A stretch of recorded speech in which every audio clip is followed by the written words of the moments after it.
Fala pessoal, tudo bem com vocês? Sejam todos muito bem-vindos a este encontro de hoje e nós abordaremos carboidratos, tá? Então, para você aproveitar ao máximo esse encontro, esse nosso momento, já organiza aí a tua bancada de trabalho, já vai lá, bota o teu bloquinho de anotação, tua caneta, tá? Não esquece de deixar uma garrafinha de água aí acessível para que a gente possa estar concentrado nessas atividades de hoje, onde falaremos a respeito da importância dos carboidratos para a estrutura e funcionamento das células e, consequentemente, do nosso organismo, tá? Também conhecidos como açúcares, hidratos de carbono ou simplesmente glicídios, os carboidratos eles são formados por carbono, hidrogênios e oxigênios. São moléculas constituídas por esses átomos, carbono, hidrogênio e oxigênio. E uma coisa importante que a gente precisa ficar alerta, tá? Para cada átomo de carbono presente na estrutura de um carboidrato, você tem proporcionalmente uma molécula de água.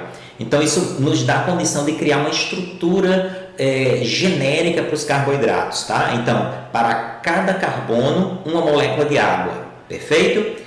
De onde vêm os carboidratos que nós ingerimos na nossa dieta? Normalmente, esses carboidratos eles são adquiridos quando nós ingerimos massas em geral, como pães, biscoitos, bolos, tá? As batatas, os inhames, macaxeiras, né? O aipim, como alguns chamam. Então, esses componentes são ricos em carboidratos e vão abastecer o nosso corpo com a primária fonte de energia que a célula utiliza. É isso mesmo, é importante você ficar alerta, né? Qual é o principal papel, não o único, mas o principal papel dos carboidratos. Ele funciona como fonte primária de energia para as nossas células. Então, toda vez que a célula precisa de energia, ela queima carboidratos para produzir moléculas de ATP, a energia que circula, né, e digamos assim, financia o funcionamento geral da maquinaria celular, dos processos bioquímicos que gastam energia dentro das nossas células, perfeito? Então, este momento introdutório é bom a gente ficar bem alerta quanto a essa questão, tá? Os carboidratos, eles são a fonte primária de energia que a célula utiliza, perfeito? Eles podem ser quimicamente classificados como polihidroxialdeídos ou polihidroxicetonas, dependendo da natureza química, né? Quando eles são polihidroxialdeídos, normalmente são chamados de aldoses, e quando eles são polihidroxicetonas, normalmente são chamados de cetoses. São açúcares que têm, né, um papel importante dentro do contexto da estrutura e do funcionamento celular, beleza? Então, vamos prestar bem atenção na seguinte classificação. Os carboidratos, eles podem ser classificados em três principais categorias: os monossacarídeos, os disacarídeos e os polissacarídeos, tá? Então, observa só, esses disacarídeos eu coloquei assim porque eles são os mais famosos dentro de um grupo específico, os oligosacarídeos. Então, vamos fazer só essa correção aqui para que a gente inclua a coisa na ordem correta. Então, a classificação dos carboidratos os incluiriam em três grupos: os monossacarídeos, os oligosacarídeos, dentro do qual você encontra os disacarídeos, e os polissacarídeos, tá? Então, na hora que a gente está fazendo essa classificação, a ideia é quantas unidades glicosídicas existe na estrutura da molécula. O monossacarídeo é formado por uma única unidade glicosídica. Os oligosacarídeos, eles são classificados como aqueles açúcares que contêm 2 ou até 10 unidades monossacarídicas na sua constituição, tá? E os polissacarídeos são aqueles açúcares gigantes, muito grandes, que têm acima de 10 unidades monossacarídicas na sua constituição. Perfeito? Então, esse é o critério que nós utilizamos para classificar os carboidratos ou açúcares nas categorias de monossacarídeos, oligosacarídeos ou polissacarídeos. Perfeito? E vamos falar um pouquinho mais detalhado sobre os monossacarídeos, tá? Uma coisa importante que você não pode esquecer de forma alguma é que os monossacarídeos, por serem açúcares formados por uma única unidade monossacarídica, uma única unidade glicosídica, tá? Então, eles não sofrem hidrólise, eles são açúcares que não sofrem hidrólise. Fica bem alerta nisso, toma nota desse detalhe. Por que então os monossacarídeos não sofrem hidrólise? Porque na sua constituição não existe ligação glicosídica, ou seja, eu não tenho duas unidades monossacarídicas ligadas entre si. O monossacarídeo, como o próprio nome já diz, é formado por uma única unidade glicosídica. Quando eu tenho um disacarídeo, por exemplo, né, que está classificado dentro do grupo dos oligosacarídeos, você tem duas unidades glicosídicas ligadas entre si através de uma ligação que tem essa denominação, ligação glicosídica. Como a ligação glicosídica ela surge num processo de síntese por desidratação, a quebra, a ruptura dessa ligação num processo de digestão de açúcares recebe o nome de hidrólise, tá? É uma ligação de é uma reação de hidrólise, desculpa, tá? Então, fica claro essa ideia, os monossacarídeos, por não conterem ligação glicosídica, não sofrem hidrólise, perfeito? Então, se tudo isso aí está bem claro, vamos mais adiante aqui, tá? Falar um pouquinho sobre os oligosacarídeos, em especial os disacarídeos, tá certo? Vamos falar um pouquinho sobre eles, em geral, os disacarídeos. E aí eu queria que você ficasse bem alerta comigo, tá? Existem 3 tipos de açúcares no grupo dos disacarídeos, que são muito, mas muito citados nos estudos de bioquímica e cai bastante nas provas de vestibulares e Enem, tá? Então, eu queria que você ficasse bem alerta comigo. O primeiro açúcar disacarídico que eu vou entrar em abordagem agora é a sacarose, tá? E o que seria a sacarose? É um açúcar formado pela união de uma glicose com uma frutose, tá? É um açúcar que a gente encontra normalmente na cana-de-açúcar ou na beterraba, por exemplo, tá? Ele é um açúcar que vai cumprir função energética, ser utilizada pelas células para a produção de energia.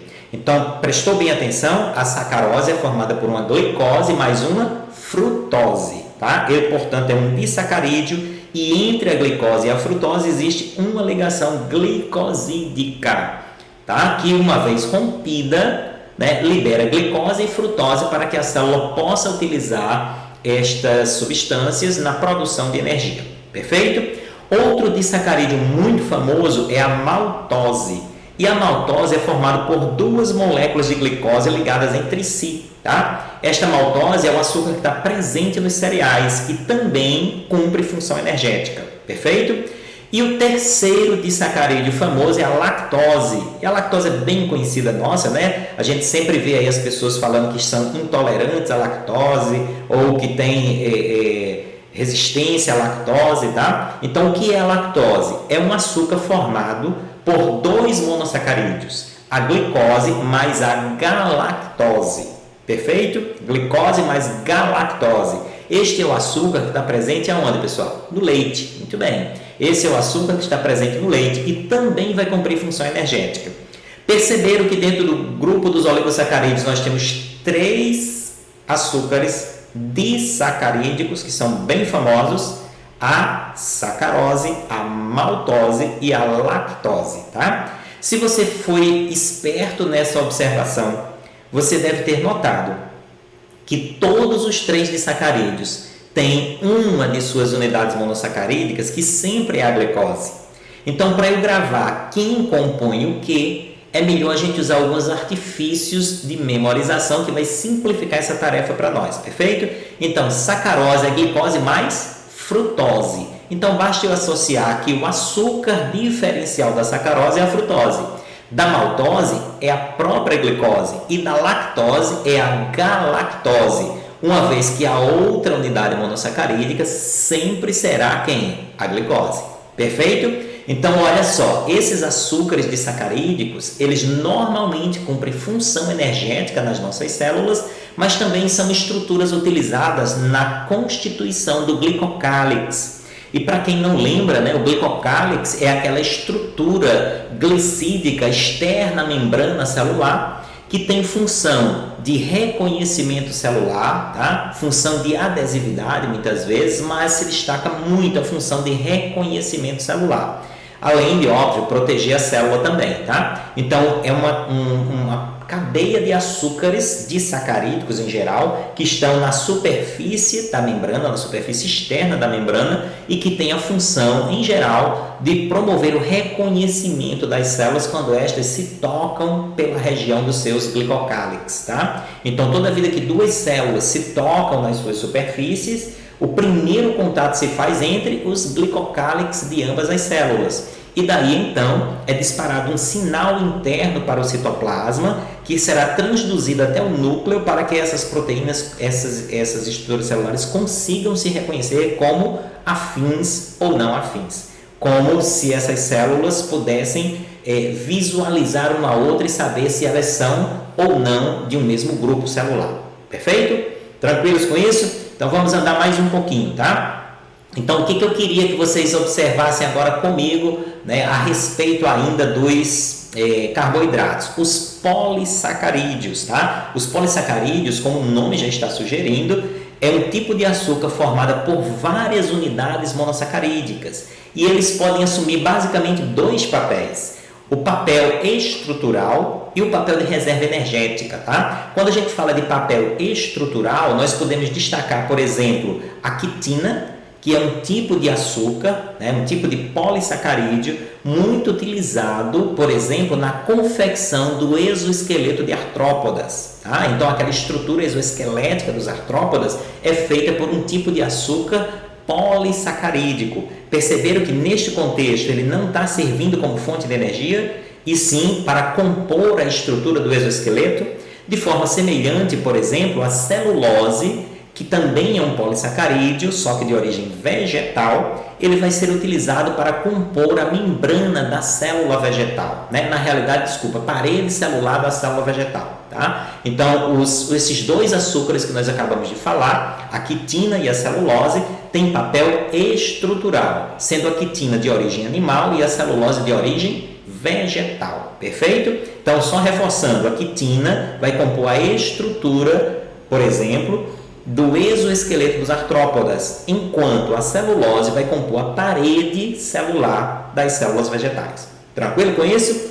E outros polissacarídeos podem cumprir função de reserva energética. Aí é o caso, por exemplo, do glicogênio, que tem função de reserva energética de animais, e do amido, que tem função de reserva energética nos vegetais, tá? Toda vida que você analisa essa questão de reserva energética, é interessante estocar parte da energia, portanto, parte da glicose que nós temos disponível para ser utilizada como fonte de energia, na forma de polissacarídeos, tá?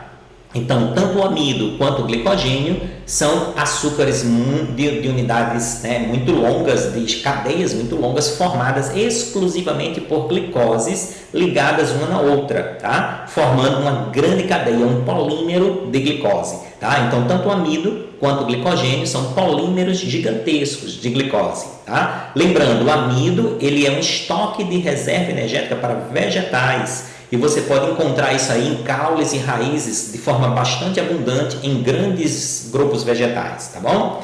Já o glicogênio é estocado nos animais, normalmente no fígado e nos músculos, para que eu possa utilizá-lo quando necessário, convertendo ele em glicose para liberar essa glicose para a produção de energia da célula. Tranquilo com isso? Então, vamos mais adiante, tá? Então, quando a gente está fazendo essa classificação geral dos carboidratos, a gente pode chamar a atenção de vocês para a existência dos chamados açúcares simples, né? Que são aqueles açúcares que possuem apenas unidades monossacarídicas em sua estrutura. E eles podem ser homopolímeros, ou seja, formada por unidades monossacarídicas que se repetem, mas que são idênticas entre si, como o caso, por exemplo, de conter apenas glicose na sua estrutura, ou heteropolímeros, quando os açúcares monossacarídicos são de natureza diferente, tá? Por exemplo, glicose se alternando com frutose ou com outro tipo, formando um grande polímero, isso seria um heteropolímero, perfeito? E os açúcares que nós chamamos de açúcares complexos, que são aqueles que possuem, por exemplo, outro componente não glicídico na sua estrutura. Por exemplo, as glicoproteínas e os glicolipídios. As glicoproteínas e os glicolipídios, além da composição glicídica, tem proteínas e lipídios agregados à estrutura. Portanto, já não são mais açúcares simples, e sim açúcares complexos. Tá? Fechando esse raciocínio, por que eu chamo de açúcar complexo? Porque além da parte glicídica, existe uma outra parte não glicídica na composição dessa molécula. Perfeito? Tranquilos com isso? Então vamos mais adiante para a gente aprofundar um pouquinho mais esse nosso conhecimento. Lembre-se bem, pessoal, na hora que eu estou estudando os carboidratos, a principal atenção tem que estar voltada para a classificação desses tipos de carboidratos e, óbvio, os papéis que esses carboidratos executam na rotina das nossas células. Em geral, a primeira coisa que vai vir na tua cabeça é isso: carboidrato tem função energética. Perfeito, maravilha. Mas além da função energética, os carboidratos também podem cumprir papel o quê, pessoal? Estrutural. Beleza? Então não vai esquecer desse detalhe, tá bom? Então os carboidratos, além da função energética, também cumprem papel estrutural. Tranquilos com isso? Então, neste momento nós vamos ficando por aqui para que esse vídeo não fique muito longo, tá? Espero que tenha sido útil para vocês essas informações. Nós nos veremos logo para tratar na próxima aula sobre lipídios, perfeito? E se gostou desse vídeo, deixa o teu like aí pra gente, assina aí o canal e deixa as notificações aí, né, o botãozinho das notificações aí marcado para que você receba esse informe assim que a gente lançar um vídeo novo, tá bom? Então, um grande abraço, nós nos veremos logo para mais uma etapa de aulas sobre biologia. Um grande abraço e até lá!